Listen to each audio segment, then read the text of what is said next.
D'accord, donc si tu veux bien commencer par te présenter, puis nous raconter un peu ton histoire et pourquoi tu es ici aujourd'hui. D'accord. Merci, Ashley. Je m'appelle Shaki Johnson.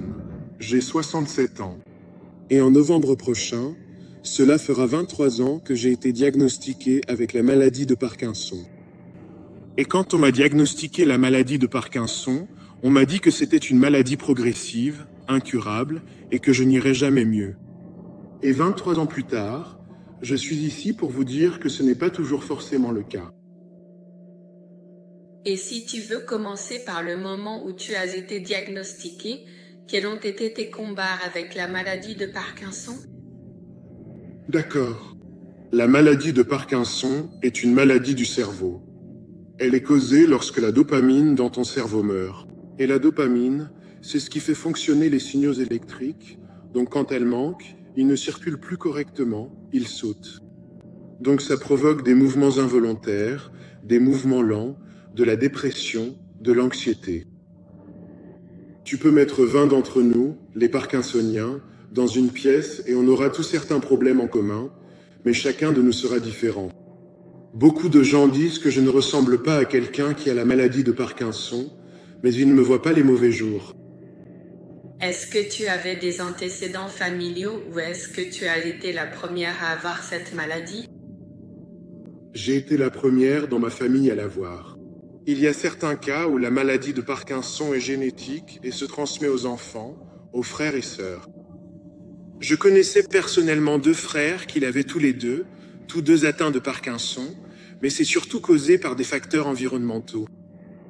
Et j'ai grandi dans une ferme avec de l'eau de puits. Donc c'est ce qu'ils disent, les pesticides qui s'infiltrent dans l'eau de puits, tu en consommes. Je me souviens, quand j'avais environ 10 ans, il y avait une grave épidémie de brûlure du maïs. Le maïs était trop haut pour qu'on puisse le rentrer ou pour faire passer les pulvérisateurs. Alors ils ont fait venir des avions de pulvérisation, des biplans sont arrivés. On n'avait pas la climatisation dans les années 60. Tu sais, tout ça se répandait partout. Ça se déposait partout, sur les portails, les tuyaux, les tracteurs, tout ce qu'on touchait. Vous connaissez donc beaucoup de choses sur l'environnement là-bas. Et puis, quand j'ai grandi et que j'ai eu une carrière d'adulte, j'ai travaillé dans l'industrie du paring. Donc, la même chose avec leurs produits chimiques, cela peut être causé par un traumatisme crânien. Il existe de nombreuses raisons différentes qui peuvent en être la cause. Ils soupçonnent la cause, la maladie de Parkinson.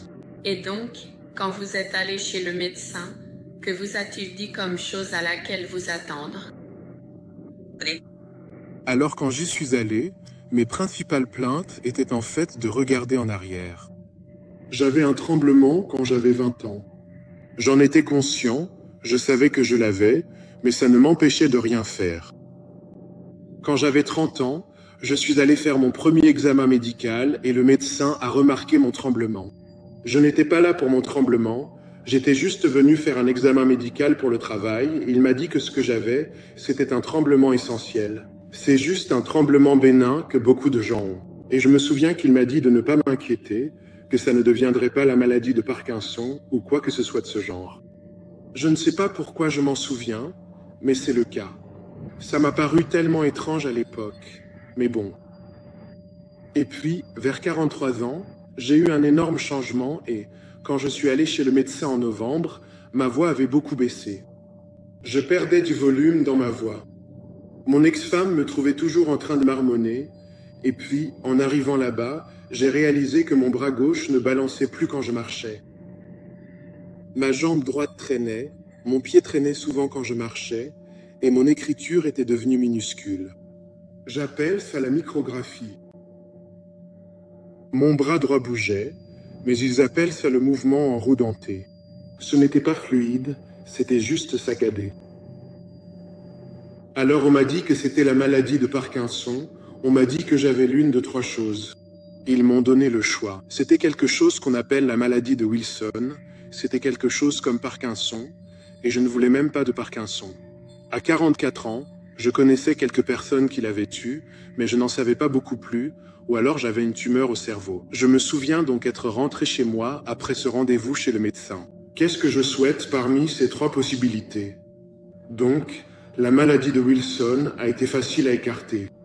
On t'envoie chez un ophtalmologiste pour voir s'il y a des dépôts de cuivre au fond des yeux, donc il pouvait voir le dépôt, et j'avais un taux de cuivre vraiment élevé à l'époque, mais on a éliminé cette option. Donc, 2 jours plus tard, je passe une IRM pour chercher une tumeur au cerveau et le résultat revient négatif. Alors le médecin m'a dit, j'ai une mauvaise nouvelle pour vous aujourd'hui. Vous avez la maladie de Parkinson et je viens d'accepter un poste dans un autre État, donc je ne serai plus votre médecin et je vais vous confier à un autre docteur. Et c'est ainsi que j'ai eu mon premier diagnostic. Quelques semaines plus tard, il m'a recommandé à un médecin auprès duquel il avait étudié, censé être un spécialiste de Parkinson. Et elle a confirmé mon diagnostic de Parkinson à début précoce. Et elle m'a dit que la maladie de Parkinson était progressive, incurable et que je n'irais jamais mieux. Elle m'a dit de trouver un fauteuil confortable ou un canapé pour regarder la télé, afin que je ne sois pas dehors à faire quoi que ce soit où je pourrais tomber et me blesser. Et elle m'a dit de mettre mes affaires en ordre parce que je serais en maison de retraite dans 5 ans. Ensuite, ils m'ont surmédicamenté avec un médicament dont les effets secondaires étaient pires que la maladie de Parkinson elle-même, et ils ont juste laissé la porte ouverte à tout. Et c'était avant Internet, donc nous n'avions aucun avertissement concernant les médicaments. On vendait des trucs pour les personnes atteintes de Parkinson. Tout le soutien pour Parkinson à cette époque était destiné aux personnes âgées qui attrapaient la maladie. Mais il y a une nouvelle vague. J'étais un peu au début de cette nouvelle vague de personnes de moins de 50 ans qui recevaient ce diagnostic. Et aujourd'hui, il y a des gens qui sont diagnostiqués dans la trentaine, la vingtaine, et même des adolescents qui ont la maladie de Parkinson. Alors, est-ce que tu as en gros décidé de prendre les choses en main et de chercher d'autres traitements ou des réponses pour t'aider à aller mieux? Non. J'ai à peu près pris les médecins au mot et je suis tombé dans une dépression vraiment sévère pendant longtemps. Et puis les effets secondaires des médicaments que je prenais m'ont vraiment mis à terre. C'était l'enfer. J'ai fini par avoir un effet secondaire bien connu dont je ne me méfiais pas. Je me suis retrouvé avec une addiction au sexe. Donc, j'étais accro au club de striptease. J'ai commencé à jouer. Je n'avais jamais joué avant, ni depuis. J'ai arrêté les médicaments et j'ai commencé à jouer avec l'argent du loyer. Et heureusement, j'étais plutôt bon à ça pendant un moment. Mais c'était juste un manque de sommeil. Il y a un manque de sommeil avec la maladie de Parkinson. De toute façon, si tu parles avec des gens atteints de Parkinson, ils ne dorment pas, ils sont toujours fatigués. Et le médicament que je prenais a tout changé. Dès le début, j'étais éveillé pratiquement tous les jours, 24 heures d'affilée sans dormir, et au fil des années, à mesure qu'ils ajustaient mon traitement, c'est même monté à 2 jours. Au pire, je suis resté éveillé environ 80 heures d'affilée. Il y a eu quelques fois où je suis resté éveillé 80 heures d'affilée. Juste des hallucinations dues au manque de sommeil. Je voyais des rats et d'autres rongeurs dans ma vision périphérique. Tu les vois passer, des serpents et ce genre de trucs, souvent. Et puis, quand je dormais, j'avais beaucoup de troubles du sommeil. Il y a beaucoup de gens qui ont des troubles du sommeil. Ils se donnent des coups de pied hors du lit, et ainsi de suite. Mais c'est assez courant avec la BLS et la maladie de Parkinson. Alors, comment as-tu découvert le patch X39? Et j'aimerais commencer par ça. D'accord, laisse-moi faire autre chose avant qu'on en arrive là, à peu près. Donc, j'ai décliné au fil des années et finalement, en 2016, j'étais au stade 4. J'avais perdu mon expression faciale, j'avais perdu ma voix. Je perdais la capacité d'avaler, ce qui me faisait baver et m'étouffer. J'étais dépendant d'une canne. J'utilisais une canne pour pouvoir me lever et sortir du lit ou du fauteuil. Et je ne pouvais marcher que de courtes distances. Et je me dégradais. Je perdais du terrain chaque mois. Et le 21 mars 2016, je me suis réveillé d'un rêve dont je ne me souviens pas. Je suis immédiatement entré et je me suis présenté au maire en me disant que j'allais battre cette merde ou que j'allais mourir. Et je n'avais pas de plan. Et la seule chose que je savais, c'est que je devais marcher. J'ai donc essayé de faire le tour du pâté de maison, mais je n'y suis pas parvenu. J'ai dû m'arrêter plusieurs fois, mais j'y suis allé jour après jour après jour, et j'ai finalement réussi à y arriver. Et j'en ai fait environ 2 fois. Et la marche, j'ai parcouru beaucoup de kilomètres pour retrouver la santé. Je marche pour sensibiliser à la maladie de Parkinson. Je marche aussi pour récolter des fonds pour la Fox Foundation. Mais bref, j'ai découvert que plus je travaillais dur, plus j'obtenais de résultats. Donc, ça s'est nourri l'un l'autre. Plus je travaillais dur, plus j'avais de résultats. Ensuite, j'ai commencé à aller à des séances de boxe. J'ai vraiment excellé là-dedans. Et il m'a fallu environ 18 mois pour passer du stade 4 de Parkinson au stade 3. Et j'ai réussi à maintenir ce niveau depuis environ 7 ans simplement en restant actif, en gardant la forme. Mais j'avais toujours la maladie de Parkinson. Je souffrais encore énormément chaque jour. Une douleur de 7, 8, 9 tous les jours. Beaucoup de gens se plaignent de la douleur et disent que leur médecin leur affirme qu'il n'y a pas de douleur avec Parkinson, mais il y a tout simplement trop de preuves du contraire. J'ai encore beaucoup de tremblements et puis de la fatigue. On se lève fatigué et on reste fatigué toute la journée. On ne dort pas. Puis le soir, vers 4 heures de l'après-midi, la fatigue s'installe et c'est vraiment difficile de tenir jusqu'au soir. Et ça a toujours été comme ça aussi loin que je me souvienne. Puis, il y a 1 an, mon score CBD m'a fait découvrir ce patch appelé le X39. C'est juste un petit patch que je porte, normalement sur le dos ou sous le ventre. Mais en fait, c'est un patch non transdermique. C'est-à-dire qu'il n'y a rien dans le patch qui passe dans votre corps. C'est de la photothérapie. Donc, ce que ça fait, c'est que ça contient des sels qui sont des cristaux nanométriques taillés selon un angle spécifique, qui reflètent l'énergie naturelle de la lumière rouge de votre corps. C'est comme dans une série policière à la télé. Ils cherchent quelqu'un dans les bois et voient la chaleur en infrarouge. Votre corps fait ça tout le temps. Et ce patch reflète cette lumière rouge dans votre corps et c'est là que c'est fou, il active un peptide de cuivre dans votre système, ce qui réactive vos cellules souches dormantes. Ce que j'ai appris, c'est qu'à partir de la trentaine, nos cellules souches arrêtent de fonctionner et qu'à 60 ans, elles sont quasiment inexistantes. C'est pour ça qu'on vieillit, c'est pour ça qu'on ne guérit plus aussi bien. On m'appelle une miraculée du patch. J'ai tout de suite senti qu'il se passait quelque chose dans mon corps. Les 2 premières minutes où j'ai porté le patch, c'était comme une vibration. Je ne saurais pas vraiment comment l'expliquer. Mais on m'a mis le patch vers 2 heures de l'après-midi. Je suis rentré chez moi à 3 heures et je n'avais pratiquement plus de douleur. Je n'avais quasiment plus de tremblements et je n'étais pas fatigué, je n'avais plus cette fatigue. La première nuit, je suis resté éveillé jusqu'à 23h30. Je n'étais pas fatigué. Je n'étais pas surexcité parce que j'aurais bu du café toute la soirée ou quoi que ce soit. Je me sentais juste vraiment bien. Et puis le lendemain matin, je me suis levé et j'ai dit à ma copine que je pensais que ma vue était un peu meilleure.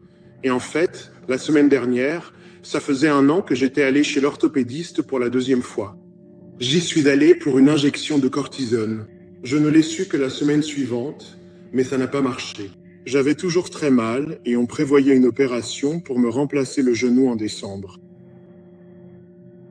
J'ai mis le patch cette première semaine-là. La première chose que j'ai remarqué, c'est que mon genou a commencé à dégonfler. Je passais de mettre de la glace sur mon genou tous les jours parce qu'il était gonflé comme un pamplemousse, à ne plus avoir aucun gonflement. J'avais toujours mal, la douleur dans mon corps avait disparu, mais j'avais encore une douleur importante au genou et je continue à marcher, mais je remarque une amélioration chaque semaine, la douleur diminue et je sens que des choses changent dans mon genou, même ma façon de marcher évolue au fil des semaines. Et quand décembre est arrivé, j'ai dit au médecin que je l'appellerais si j'avais besoin de lui. J'ai dit qu'on n'allait pas faire de prothèse ou de remplacement du genou pour le moment. Je vais tellement bien, et au fil des semaines, mon genou et mon état général n'ont cessé de s'améliorer. Aujourd'hui, ça fait 350 jours. Aujourd'hui, ça fait 350 jours. 3 jours d'affilée sans mauvaise journée, c'est-à-dire sans mauvaise journée à cause de Parkinson, sans mauvaise journée de senior. Presque pas de douleur, presque pas de perte d'énergie. J'ai de l'énergie, la fatigue a disparu. Il y a environ 3 mois, j'ai commencé à retrouver l'odorat et le goût.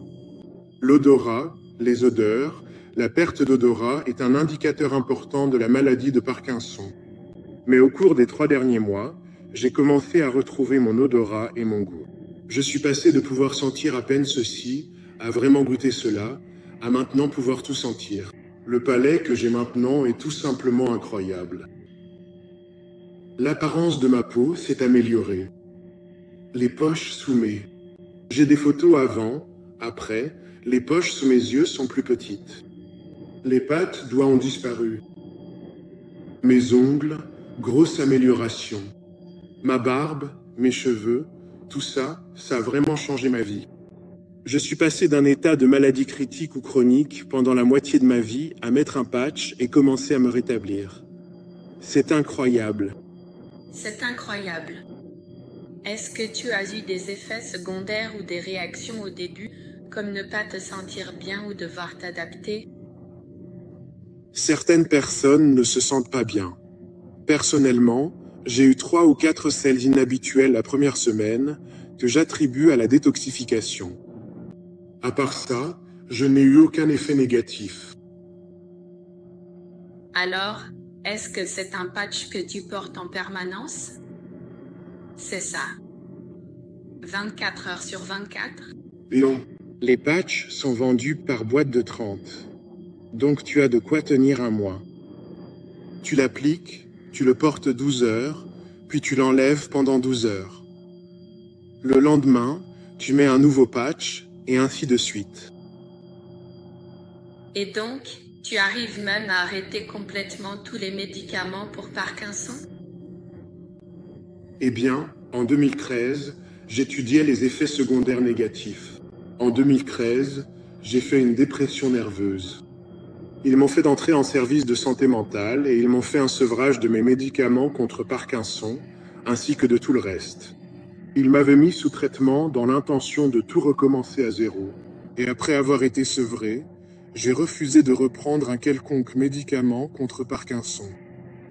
Donc, à part un que je prenais quand j'ai commencé le patch, j'étais aussi sous 2 médicaments pour la tension. Je ne prends plus qu'un seul médicament pour la tension. Je ne suis pas médecin et il ne s'agit pas de conseils médicaux. C'est simplement mon expérience avec le patch NextTree. Je suppose que tout conseil que tu veux donner à quelqu'un, c'est parce que le patch aide. Ce n'est pas seulement pour Parkinson, c'est pour tout le monde, parce que si tu vieillis, ta course contre la montre continue chaque jour, et ça aide juste à ralentir le temps. Et en fait, ils disent que ce n'est pas seulement ça, ils parlent de rajeunissement, et après 12 mois sous ce traitement, c'est vraiment ce que je ressens, un rajeunissement, parce que mon genou s'est amélioré. J'ai aussi consulté un chirurgien ophtalmologiste il y a 2 semaines, parce que depuis 6 ans j'ai une cataracte qui progressait, et lors de mon dernier contrôle post-opératoire il y a 2 semaines, ma cataracte n'avait pas progressé depuis 9 mois. C'est quand même incroyable. Toute la brume et l'opacité que j'avais au loin, tout a disparu. Avant, tous les arbres se confondaient les uns avec les autres. C'était juste un fouillis au-dessus. Maintenant, j'ai de la netteté, je peux voir les arbres, je vois les branches. C'est partout, tout autour de moi. Quoi qu'il en soit, ce sont vos propres cellules souches qui remplissent votre corps et elles savent où il faut guérir. Donc, est-ce que tu as pu parler à d'autres personnes qui utilisent aussi le patch ou partager des histoires avec d'autres gens? Oui, le mois dernier, j'ai assisté à des réunions et il y avait d'autres personnes et chacun avait des problèmes différents. Mais la seule chose qui a été un point commun pour nous tous, c'est qu'on a un monsieur qui avait un cancer de la prostate, il a fait de la chimio, de la radiothérapie, il était en rémission pendant plusieurs années, puis ses taux ont recommencé à augmenter. Il a décidé qu'il n'allait pas refaire la radiothérapie. Il a mis le patch et ses résultats sont passés de la vingtaine. Je ne comprends pas bien ces chiffres, mais ils sont passés de la vingtaine à 0. Il y a des gens atteints de dégénérescence maculaire. Je connais 2 personnes qui ont une dégénérescence maculaire et je ne comprends pas trop, à part que tu perds la vue, il ne te reste que la vision périphérique, tu dois recevoir des injections dans les yeux. Et une personne n'a plus besoin d'injections. L'autre a aussi arrêté. Pardon, en fait les 2 ont arrêté. L'un ne fait plus d'injections. L'autre espace davantage les injections. Maintenant, un autre coach, un autre entraîneur de football, a eu la même chose avec son genou. Le médecin lui a dit « Je ne sais pas ce que vous faites, mais le cartilage a repoussé et il a évité la prothèse du genou. » J'ai aussi une amie atteinte de Parkinson qui a vu une de mes vidéos précédentes et, en plus de la maladie de Parkinson, elle souffre de narcolepsie, ce qui fait qu'elle s'endort soudainement, et elle a eu des résultats dès le premier jour sur ses symptômes de Parkinson. Cela l'a aidée avec son équilibre et ses tremblements. Je n'ai pas remarqué que cela avait aidé mon propre équilibre, mais ça a aidé le sien. Et puis, par exemple, pour elle, le fait de voyager en voiture, c'est une autre histoire. Et les premiers jours où elle portait le patch, elle faisait une vidéo en voiture sans tomber de sommeil. Tu sais, je pense que ça a vraiment changé sa vie. Pour tellement de personnes, c'est... Et il y a de nouvelles histoires chaque jour sur la façon dont ce patch change la vie des gens. C'est incroyable. Est-ce que vous voyez d'autres questions à poser? Ce sens? De l'odorat revenait. Oui. Parle-nous de ça, justement. Oui. Et je sais que tu en as déjà parlé. Tu veux que j'en parle plus en détail? Combien marches-tu? Donc, comme je l'ai dit, quand j'ai commencé à marcher, c'était juste autour du bus, juste pour faire le tour du pâté de maison. Et ces premières années, de mars à octobre, à Halloween, j'avais déjà fait une journée de 8 miles à pied. Donc je marche entre 300 et 800 miles par an. En fait, en 2020, avant le Covid, je voulais faire 100 journées de 10 000. Donc en fait, vendredi, il y a 3 jours, j'ai fait ma 100e journée de 10 miles de l'année. Cette année, j'ai marché presque 1750 miles, donc je vais dépasser les 2000 miles. Je veux faire encore plus de journées à 10 miles. Tout ce que je fais au-dessus de 100, c'est du bonus. Et j'adore le bonus. Franchement, c'est vraiment super. En fait, il y a pas mal d'autres athlètes parkinsoniens, des gens qui marchent, qui font du vélo. Il y a beaucoup de cyclistes boxeurs. Il y a un autre parkinsonien qui est passé dans American Ninja Warrior, et alors là, quelle surprise! C'est allé jusqu'à des choses comme, dans un des quartiers où je marche, il y a un étang. Je suis passé devant cet étang des centaines de fois. Mais maintenant, je sens l'étang et l'eau quand la fontaine fonctionne, je peux sentir l'odeur de l'herbe. Je peux sentir où se trouvent les lapins, le long du chemin. Quand je me promène en centre-ville, il y a un restaurant indien et dans un des quartiers où je vais, il y a beaucoup d'Indiens de l'Est et ils ont carrément des cuisines dans leur garage. Et quand je passe, je sens toutes ces odeurs incroyables. Chaque arôme a une saveur, c'est juste incroyable. Maintenant, pour les personnes qui seraient intéressées par le patch, comment peuvent-elles se le procurer ou l'essayer? Vous en saurez plus à ce sujet. D'accord. Je suis devenu comme devenir. C'est ce qu'on appelle un partenaire de marque. Cela a été un véritable changement de vie pour moi. Que je veux partager cela avec d'autres personnes. Et vous ne pouvez pas acheter cela en ligne. Vous ne pouvez pas l'acheter dans les magasins. Tu dois y aller. Watch est appelé un partenaire de marque et vous pouvez me contacter au Chexer. Le secouer ESTER sans Gmail. Envoyez-moi simplement les infos dans l'objet et je vous recontacterai. Je vous enverrai ma carte de visite numérique. Et maintenant, tous les pots. Nous allons vous arranger ça et vous inscrire en tant que client. D'accord. Très bien. Et comment les gens peuvent-ils te joindre ou te contacter sur les réseaux sociaux? D'accord. Sur Facebook, c'est Shaki Johnson. Sur TikTok, c'est Beating Parkinson. Mes hashtags sont Beating Parkinson S, Stem Cell Pioneer et The Shakespeare. Donc j'ai plusieurs vidéos en ligne. Vous pourrez les trouver facilement.